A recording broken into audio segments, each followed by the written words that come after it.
Writing को कैसे बनाए पैशन से profession. Bollywood writer FT Avinash Jaiswal, air news.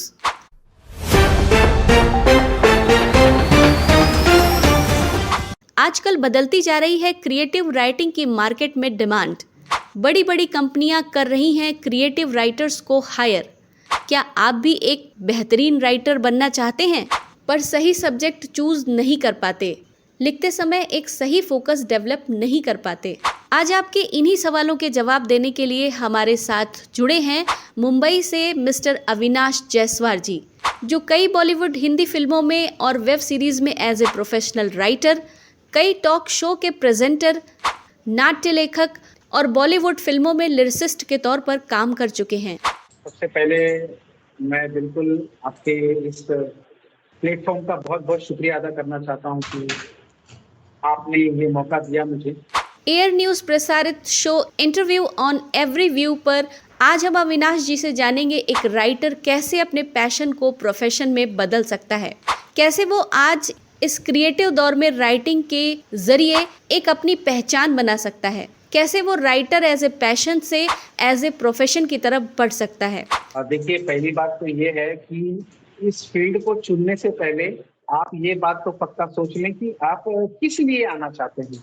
आपकी अगर रोजी रोटी आपकी से जुड़ी हुई है, आपको लगता है कि नहीं मुझे बस कुछ नहीं करना दुनिया में, मुझे और कुछ नहीं पता कि सिर्फ यही मेरी रोजी रोटी होगी, यही मेरे जीने का साधन होगा। दो तरीके के लोग होते हैं। एक वो जो शौकिया तौर पर लिखते हैं, जिन्हें की शौक है, मुझे कमाना नहीं है मगर हाँ मुझे मेरे मेंटल सेटिस्फेक्शन के लिए, मेरे मन की शांति के लिए मुझे लिखना है, तो उनका तो कोई विषय नहीं है इस बारे में। परंतु आपका जो प्रश्न है वो ज्यादातर जुड़ा हुआ है उन लोगों से बहुत हद तक चाहते कि इसी को प्रोफेशन बनाए। तो आप पहले इतनी तैयारी कर लीजिए, क्योंकि कोई जरूरी नहीं है कि आपको सक्सेस कितने ही दिनों में मिलेगा। आप इतनी कहानियां सुनते ही हैं राइटर्स के बारे में, पोएट्स के बारे में, कि उन्हें कितने वर्षों बाद किसी को सक्सेस मिली, लेकिन तब तक आप अपना रोजी रोटी का इंतजाम कर रखेंगे, बहुत जरूरी है। और आप कर सकते हैं बेशक, आज का समय ऐसा, इतने प्लेटफॉर्म्स अवेलेबल हैं और इतना लोगों को मौका मिल रहा है कि वो रोज रातों रात भी लोग स्टार बन जाते हैं। एक गीत कहीं आपका चल गया तो लोग आपको जीरो से हीरो मानने लगते हैं। तो ये चीजें भी सच है। राइटर्स के लिए किसी भी विषय को छूना बहुत मुश्किल टास्क हो जाता है। वैसे जिसमें वो अच्छा लिख सकते हैं उसे कैसे पहचानें, किस तरह अपनी राइटिंग स्किल को और निखारें, उसके लिए क्या एक्सरसाइज होती है, जानते हैं अविनाश जी से। शुरू करना है, चेक करना है तो आप सब्जेक्ट अगर आपको चुनना है तो छोटे छोटे सब्जेक्ट से शुरू कीजिए, कि जो भी आपको पसंद है वहां से शुरू कीजिए। कमरे में बैठे हैं तो आपका बिस्तर क्या कहता है, खिड़की क्या कहती है, खिड़की से बाहर दिख रहा चांद क्या कह रहा है, आसमान क्या कह रहा है, सड़क से गुजरने वाली गाड़ियां क्या कह रही है। आपने अगर गुलजार जैसे इतने बड़े कवि जो शायर हैं, अगर आपने देखा होगा, नोटिस करना, वो बड़े हालांकि मजाकिया तौर पर वो कहते हैं कि हाँ भाई चांद पर मेरा राइट्स है, कोई और उस पर नहीं लिख सकता। वो कमरे में बैठे होते हैं तो वो शेल्फ के बारे में लिख देते हैं, खिड़की पर लिख देते हैं, वहां पर से खिड़की में जो दरार आई है, दरवाजे में जो दरार आई है उस पर लिख देते हैं, कुंडी पर लिख देते हैं। तो ये जो कला है ये कहीं बाहर नहीं है लिखने के लिए, मगर ये छोटी छोटी चीजों में ही कविताएं छुपी थी उनकी।